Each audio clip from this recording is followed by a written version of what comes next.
श्री शिवाय नमस्तुभ्यम। हर हर महादेव। दोस्तों, कैसे हैं आप सब? देखिए, आज का यह वीडियो बहुत ही खास होने वाला है। आप सभी लोग जानते हैं कि 29 जुलाई 2025 यानी मंगलवार के दिन श्रावण माह की नाग पंचमी तिथि पड़ रही है। और दोस्तों, कहा जाता है कि मंगलवार का दिन हनुमान जी का होता है और नाग पंचमी के दिन भोलेनाथ की पूजा की जाती है। और इसी दिन किया गया 11 गेहूं के दाने वाला उपाय कभी भी विफल नहीं जाता है। अगर आपने भी श्रावण महीने में यह उपाय नहीं किया है तो इस उपाय से चूकना मत दोस्तों, क्योंकि इसी दिन किया जाने वाला पंडित जी द्वारा बताया गया 11 गेहूं के दाने वाला उपाय आप लोगों को जरूर करना चाहिए। क्योंकि दोस्तों, यह एक ऐसा उपाय है जो कि इस उपाय को करने के बाद दोस्तों आपको फिर कोई और उपाय को करने की जरूरत नहीं है, क्योंकि सबसे बड़ा और सबसे नया ये उपाय पंडित जी ने अपनी अभी की शिव पुराण की कथा में ही बताया है। मैं जिस उपाय को आज हम आपको बहुत अच्छे से समझाने वाले हैं, इस वीडियो को देखने के बाद इस उपाय को समझने के लिए आपको कोई और वीडियो को देखने की जरूरत नहीं पड़ेगी। तो चलिए दोस्तों, उपायों को शुरू करते हैं। देखिए, ये दिन इतना खास होता है, इतना महत्वपूर्ण होता है। देखा गया है कभी कभी बड़े बड़े पूजा पाठ अनुष्ठान से जो मनोकामना पूर्ण नहीं होते, 29 जुलाई 2025 मंगलवार नाग पंचमी के दिन एक छोटे से उपाय करने से ही आपकी मनोकामना पूर्ण हो जाती है। और बहुत सारे लोगों ने इस उपाय को किया भी है और उनको इस उपाय को करने का फल भी जरूर मिला है। अगर आप लोग भी इस उपाय को श्रावण नाग पंचमी के दिन करना चाहते हैं तो आप इस उपाय को पहले अच्छे से समझ लेना, सुन लेना, उसके बाद करना। आपको इस उपाय का फल जरूर मिलेगा। और इस उपाय को कर लेने से आपके घर में चाहे किसी भी प्रकार की दुख और समस्या क्यों न चल रही हो, चाहे आपको उसका कारण भी नहीं पता है कि भाई ये समस्या किस कारण से चल रही है, उसका कुछ भी कारण हो सकता है, जैसे पितृदोष हो सकता है या किसी भी तरह का मंगल दोष भी हो सकता है, और भी बहुत तरह के दोष होते हैं, कुछ भी हो सकता है। पर आपको इस उपाय को करने के लिए अपने दोष को पता लगाने की भी जरूरत नहीं है। बस मंगलवार के दिन आपको इस 11 गेहूं के दाने वाले उपाय को आप लोगों को कर लेना है। ये एक ऐसा उपाय है जिस उपाय को अगर किसी विशेष दिन पर किया जाए तो भाई उस विशेष दिन का जो है वह तो हमें मिलता ही मिलता है। पर हमने उस दिन पर इस गेहूं वाले उपाय को किया है तो हमें उससे भी बड़ा फल मिलता है, और फल बहुत जल्दी मिलता है, क्योंकि आप इस उपाय को बहुत ही बड़े और विशेष दिन पर कर रहे हो। क्योंकि दोस्तों, 29 जुलाई 2025 यानी कि मंगलवार के दिन नाग पंचमी तिथि का बहुत ही ज्यादा बड़ा महत्व होता है। इसीलिए दोस्तों, आज की इस वीडियो में हम आप लोगों को 11 गेहूं के दाने वाला उपाय समझाएंगे, जिस उपाय को करने से अगर आपकी किसी भी प्रकार की मनोकामना है, किसी भी प्रकार की परेशानी है, सबसे ज्यादा समस्याएं आपके जीवन में ही है। अगर आपको धन प्राप्ति नहीं हो पा रहा है, रुपए पैसे की आपके घर में लगातार दिक्कत परेशानियां चलती चली आ रही हैं, आपका व्यापार, आपकी नौकरी अगर अच्छे से नहीं चल रहे हैं, जिसकी वजह से घर में लगातार आर्थिक समस्याएं बनी रहती हैं, घर का कोई ना कोई सदस्य अगर बीमार रहता है, आपस में एक दूसरे से लड़ाई झगड़ा होता रहता है, किसी की अगर बनती नहीं है, तो पूज्य गुरु जी ने कहा है कि जब आपके जीवन में ऐसी परिस्थितियां आ जाएं कि आप एक एक रुपया खर्च करने से पहले कई बार सोचने लगे हो, आपको धन प्राप्ति अगर नहीं हो पा रहा हो, तो आपको सिर्फ और सिर्फ 11 गेहूं के दाने से एक ऐसा विशेष उपाय करना है जो आपकी इन सारी समस्याओं को सिर्फ 7 दिन के अंदर ही समाप्त कर देगा। तो चलिए जानते हैं इन विशेष उपायों के बारे में। लेकिन उससे पहले, जो भी मेरे भाई मेरी प्यारी बहनें आज चैनल पर पहली बार आए हैं या मेरी आवाज आज पहली बार सुन रहे हैं, अगर आप भी महादेव के सच्चे भक्त हैं तो वीडियो को लाइक और चैनल को सब्सक्राइब जरूर कर लें और कमेंट बॉक्स में लिखे हर हर महादेव, ओम नमः शिवाय। अब हम समझते हैं इस वाले उपाय को हमें करना किस समय है। इस 11 गेहूं के दाने वाले उपाय को हमें इस नाग पंचमी के दिन करना किस समय है। तो देखिए, इस उपाय को करने का जो समय है वह सुबह का समय है और शाम का समय भी है। अब देखिए, यहां पर हम मुख्य रूप से सुबह का समय नहीं बोलेंगे, क्योंकि 29 जुलाई मंगलवार नाग पंचमी का दिन है और इस दिन प्रदोष काल के समय का बहुत महत्व होता है। बाकी अगर सुबह के समय भी करेंगे तो भी अच्छा होगा, उसमें कोई भी दिक्कत वाली बात नहीं है। तो चलिए जानते हैं इस विशेष उपाय के बारे में। लेकिन उससे पहले एक प्रार्थना, अगर आप इस चैनल पर नए हैं तो आप इस वीडियो को लाइक करें, चैनल को सब्सक्राइब करें और कमेंट बॉक्स में आप अपनी राशि या अपना नाम जरूर डाल दें, क्योंकि हम राशि से जुड़ा भाग्य भी बताते हैं और भाग्य में चल रही परेशानियों को दूर करने के लिए वह आसान से आसान उपाय भी बताते हैं। तो चलिए अब हम अपने सबसे पहले उपाय की बात कर लेते हैं। देखो, गुरु जी ने कहा है कि अगर मंगलवार के दिन सावन महीने की नाग पंचमी तिथि पड़ जाए तो इस दिन आपको 11 गेहूं के दाने वाला उपाय तो अवश्य ही करना चाहिए। देखो, यह उपाय यदि आपके जीवन में कर्जा बहुत अधिक है, आपके जीवन में संकट बहुत अधिक रहते हैं, आपके ऊपर बहुत अधिक विपदा आ रही है, बार बार आपको अपने व्यापार में और अपने धन में हानि देखने को मिल रही है, यानी कि आपको प्रत्येक कार्य में हानि हो रही है, तो आपको यह उपाय करना चाहिए। देखिए, इस उपाय के लिए आपको 11 गेहूं के दाने आपको लेने हैं। ठीक है, 11 दाने लेने के बाद में आपको जरूरत होगी चावल के दानों की। 11 चावल के दाने और 11 गेहूं के दाने, और चावल के दाने खंडित नहीं होने चाहिए। अब आप कहोगे, भैया गेहूं कहां से लेने हैं? देखो, आपको किसी भी किराना स्टोर पर गेहूं के दाने आपको आसानी से मिल जाएंगे, जाकर ले लेना, ठीक है ना। 11 गेहूं 11 चावल के दाने लेने हैं। साथ ही साथ आपको एक तांबे का लोटा लेना है और उस तांबे के लोटे में आपको जल भरना है। जल आपका खुद के घर का होना चाहिए, मंदिर का नहीं होगा। अब आप ये सब सामग्री लेकर पहुंच जाओगे महादेव के शिवलिंग के पास में। शाम के टाइम पे प्रदोष काल में देखो, जब आप ये उपाय कर रहे हो तो अपना फेस रखना उत्तर दिशा, नॉर्थ डायरेक्शन की तरफ। अब यहां पर जो मैं आपको क्रम बताने जा रहा हूं ना, उस मेरे क्रम को बहुत ध्यान से सुनिए। महादेव को अगर कोई सबसे प्रिय है ना, तो उनकी सबसे छोटी पुत्री, जिनका नाम है माता अशोक सुंदरी, जो आपके पास में चावल के 11 दाने हैं ना, उन चावल के 11 दानों को माता अशोक सुंदरी के स्थान पर आपको अपना नाम और गोत्र बोलते हुए समर्पित कर देने हैं, है ना। और चावल के दानों को रखने के बाद में जो आपके पास में तांबे का लोटा है ना, उस तांबे के लोटे को कहीं पे भी हम जल नहीं चढ़ेंगे। सिर्फ और सिर्फ माता पार्वती का जो हस्त कमल आपको दिख रहा है, यहीं पे गोल गोल आपको समर्पित करना है, उसी जल को, और कहीं नहीं। ना तो माता अशोक सुंदरी के स्थान पर, ना तो शिवलिंग के ऊपर, सिर्फ आपको यहाँ पे गोल गोल जलाधारी पर आपको उस जल को समर्पित करना है। अब आपके पास में बचे हुए हैं 11 गेहूं के दाने, और बचे हैं उन्हीं 11 गेहूं के दाने को आपको अपनी मनोकामना, अपने विशेष कहते हुए महादेव के शिवलिंग के ऊपर, अगर आप नाग पंचमी के दिन प्रदोष काल में समर्पित कर देते हैं, तो आपकी जो भी मनोकामनाएं होंगी, जो भी विश होंगी, महादेव पूरी जरूर करते हैं। अन्न को समर्पण करने से, उस खासकर गेहूं को समर्पण करने से हमारी इच्छाएं पूरी होती हैं।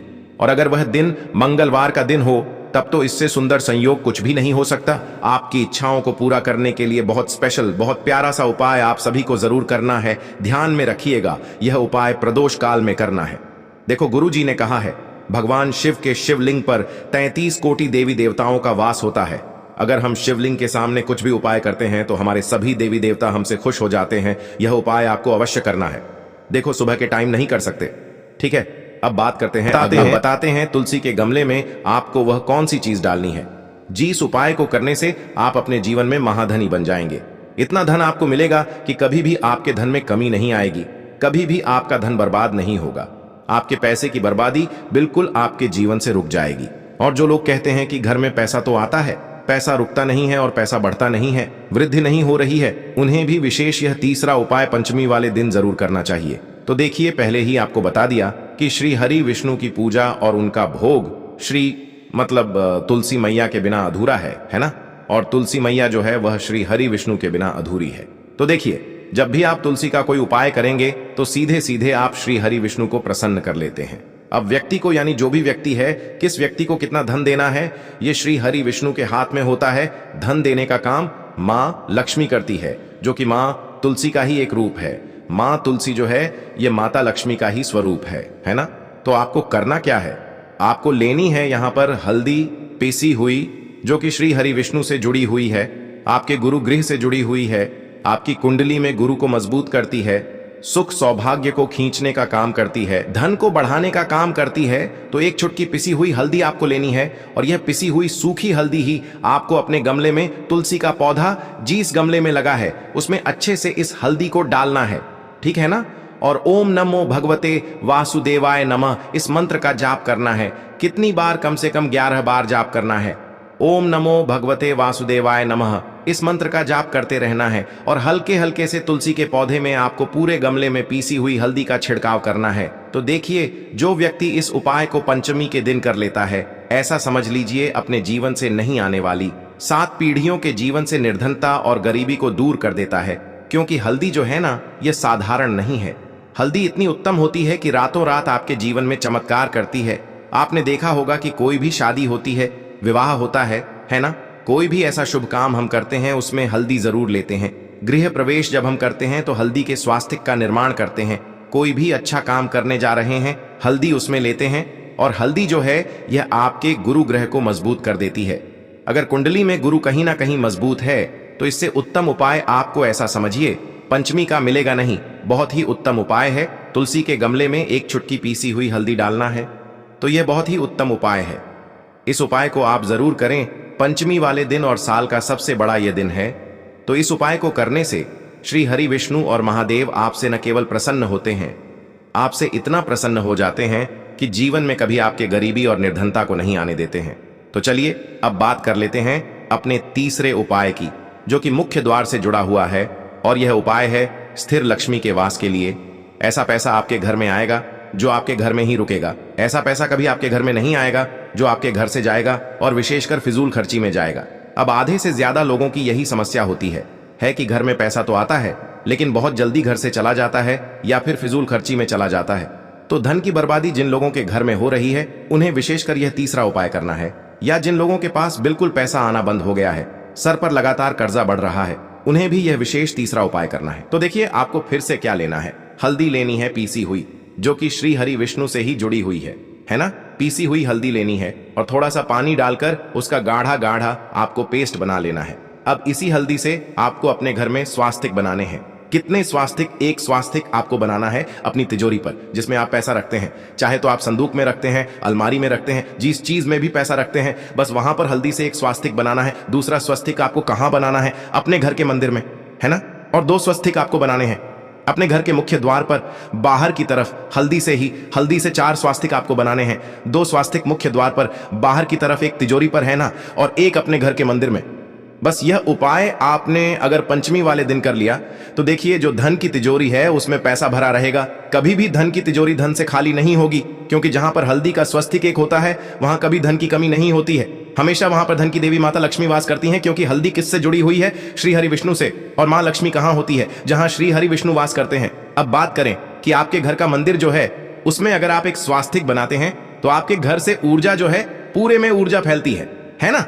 तो आपके घर में पॉजिटिव एनर्जी बढ़ती है, सकारात्मक ऊर्जा बढ़ाती है। जब आप अपने घर के मंदिर में हल्दी का स्वस्तिक बनाते हैं, आपके घर से बुरी शक्तियां, नेगेटिव एनर्जी जैसी चीजें बिल्कुल आपके घर में नहीं रुकती हैं। मुख्य द्वार तो इतना उत्तम होता है कि मुख्य द्वार से ही मां लक्ष्मी की नजर सबसे पहले आपके मुख्य द्वार पर ही पड़ती है। और मुख्य द्वार पर अगर आपने हल्दी के स्वस्तिक बना दिए तो मां लक्ष्मी देखते ही प्रसन्न हो जाती है, क्योंकि यह श्री हरि विष्णु से जुड़ी हुई है ना। और हल्दी के स्वास्तिक जहां पर जो व्यक्ति अपने घर के मुख्य द्वार पर बनाते हैं, ऐसा समझ लीजिए मां लक्ष्मी उनके घर में वास करती ही करती है और कभी भी ऐसे घर को फिर छोड़कर नहीं जाती है। स्थिर लक्ष्मी का वास आपके घर में होगा। यह हल्दी के स्वास्तिक वाला उपाय पंचमी के दिन बहुत ही उत्तम है। साथ ही साथ कोशिश करें कि इस दिन गाय माता को हरी घास अवश्य खिलाएं। अगर आपको हमारी ये वीडियो पसंद आई हो तो हमारे इस वीडियो को लाइक करें, चैनल को सब्सक्राइब करें, कमेंट बॉक्स में लिखे हर हर महादेव, जय मां लक्ष्मी। अब बात करते हैं अगले उपाय। देखिए इस उपाय के लिए आपको मात्र 5 हरे मूंग के दाने आपको साबुत लेने हैं, खंडित नहीं होने चाहिए। इस बात का ध्यान रखें।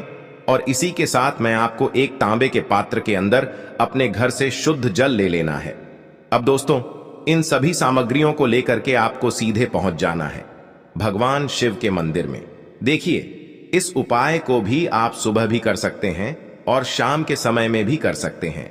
देखिए भगवान शिव के मंदिर में पहुंचने के बाद आपके पास जो 5 हरे मूंग हैं, उनमें से पहला जो हरा मूंग है, आपको शिवलिंग के सामने जो नंदी महाराज होते हैं और उनका जो पैर उठा हुआ होता है, वहां पर आपको पहला हरा मूंग समर्पित कर देना है और आपको ओम नमः शिवाय इस मंत्र का जाप कर लेना है। फिर आपको दूसरा हरा मूंग लेना है और शिवलिंग पर जो श्री गणेश जी वाला स्थान होता है, वहां पर आपको यह दूसरा हरा मूंग समर्पित कर देना है। यानी कि शिवलिंग के सीधे तरफ आपको यह दूसरा हरा मूंग समर्पित करना है और फिर आपको ओम नम शिवाय या फिर श्री गणेशाय नम इस मंत्र का जाप कर लेना है। तीसरा हरा मूंग का दान आपको भगवान शिव की सबसे प्रिय पुत्री माता अशोक सुंदरी वाले स्थान पर समर्पित करना होगा। शिवलिंग की जो जलाधारी होती है, जहां से जल बह करके आता है, उसी जलाधारी के बीच में जो कहीं कहीं उठी हुई लाइन होती है सांप की आकृति के रूप में, वहीं पर आपको तीसरा हरा मूंग समर्पित करना है और फिर आपको ओम नमः शिवाय इस मंत्र का जाप कर लेना है। अब दोस्तों चौथा जो हरा मूंग है उसे आपको भगवान कार्तिकेय जी का जो स्थान होता है शिवलिंग पर, वहां पर आपको ये चौथा हरा मूंग का दाना समर्पित कर देना है और आपको ओम नमः शिवाय इस मंत्र का जाप कर लेना है। अब दोस्तों आपके पास जो 5वां और अंतिम हरा मूंग बचा हुआ है, उससे आपको उससे जल के पात्र के अंदर डाल देना है और इस हरे मूंग से युक्त जल से आपको भगवान शिव के शिवलिंग का अभिषेक कर देना है। जल आपको बिल्कुल धीरे धीरे समर्पित करते जाना है और लगातार आपको शिव महापुराण के मूल मंत्र श्री शिवाय नमस्तुभ्यम इस मंत्र का जाप करते रहना है। फिर आपको शिवलिंग के सामने बैठकर यदि आप अपने बच्चों के लिए ये उपाय कर रहे हैं, यदि आप अपने बच्चों की बुद्धि, ज्ञान और विवेक के लिए उपाय कर रहे हैं, तो उसके लिए आपको प्रार्थना कर लेनी है। या फिर व्यापार में वृद्धि करने के लिए ये उपाय कर रहे हैं तो उसकी कामना करते हुए आपको प्रार्थना कर लेनी है। या फिर अपनी नौकरी के लिए कर रहे हैं, या फिर अपने इंटरव्यू के लिए, या फिर धन की प्राप्ति के लिए कर रहे हैं, जिस भी कामना के लिए आप उपाय कर रहे हैं उसे परिपूर्ण करने के लिए आपको महादेव से प्रार्थना कर लेनी है और फिर आपको वापस अपने घर आ जाना है। पूज्य गुरु जी ने कहा है कि जो भी व्यक्ति इस उपाय को कर लेता है तो यकीन मानिए आपके जीवन की जो सारे संकट, कष्ट और बाधाएं ही वो सभी समाप्त होंगे। अब हम बात करते हैं अगले उपाय की। इस उपाय के लिए आपको एक दीपक लेना है। दीपक आप मिट्टी का भी ले सकते हैं और शुद्ध आटा मढ़कर उसका दीपक भी आप तैयार कर सकते हैं। दीपक के अंदर गोल बाती का प्रयोग करना है और दीपक के अंदर आपको शुद्ध घी का प्रयोग करना है। इसी के साथ में आपको मात्र एक फूल वाली लौंग लेनी होगी। अब यह एक दीपक और एक फूल वाली लौंग लेकर के सीधा आपको पहुंचना होगा बरगद के वृक्ष के वहां पर। देखिए, सबसे पहले तो आपके पास जो एक फूल वाली लौंग है उससे आपको बरगद के वृक्ष की जड़ में समर्पित करना है। देखिए, अगर आपके जीवन में कोई भी बड़ा संकट आने वाला है, कोई भी बड़ा कष्ट आने वाला है, तो वह इस उपाय के माध्यम से दूर होने वाला है। महादेव की विशेष कृपा रहेगी कि जो भी संकट आपके जीवन में आने वाला होगा वह भी दूर हो जाएगा। तो आपको एक लौंग समर्पित करनी है बरगद के वृक्ष की जड़ में और वहीं पर आपको जो है गोल बाती वाला दीपक जो आप लेकर के गए हैं उससे भी वहां पर प्रज्वलित कर देना है। वटकेश्वर महादेव का स्मरण करते हुए देखिए, जब भी आपको जीवन में इस साल लगने लगे कि आपके जीवन में कुछ भी अच्छा नहीं चल रहा है, तब भी आप कोई उपाय करना है तो इस प्रकार से आपको ये उपाय करना है। अब हम जान लेते हैं चौथे विशेष उपाय के बारे में। देखें, यदि आपके विवाह में, शादी में कोई भी समस्या आ रही है, यदि आपका जो कर्ज है वह दिन पर दिन बढ़ते ही जा रहा है, तो आपको ये चमत्कारी उपाय करना चाहिए। कोई भी समस्या अगर जीवन में है तो उसे दूर करने के लिए आप कोई उपाय करना चाहिए। मंगल दोष से जुड़ी हुई समस्या भी है तब भी आपको ये उपाय करना चाहिए। देखिए, इस उपाय के लिए आपको एक तांबे के पात्र के अंदर अपने घर से शुद्ध जल लेना है और इसी के साथ में आपको एक चुटकी लाल चंदन लेना होगा। अब आपको क्या करना है कि जो लाल चंदन आपने लिया है उसे आपको उससे जल के पात्र के अंदर डाल देना है और ये जल्द जो है आपको लाल चंदन से युक्त तैयार कर लेना है। और ये लाल चंदन से युक्त जल आपको भगवान शिव के मंदिर में लेकर के पहुंचना है। लेकिन ये उपाय भी आप सुबह से लेकर के शाम तक कर सकते हैं। अब दोस्तों, ये जो लाल चंदन से युक्त जल हैं, इससे आपको भगवान शिव के शिवलिंग पर धीरे धीरे अर्पित कर देना है और आपको लगातार श्री शिवाय नमस्तुभ्यम इस मंत्र का जाप करते रहना है। देखिए, यदि आपके जीवन में विवाह से जुड़ी समस्या चल रही है तो आपको मंगलेश्वर महादेव का स्मरण करना है और जीवन में अधिक कर्ज की समस्या है तो आपको आरण मुक्तेश्वर महादेव का स्मरण करना है। देखना, एक दिन आपकी सब तरह की समस्या जल्दी ही समाप्त हो जाएगी।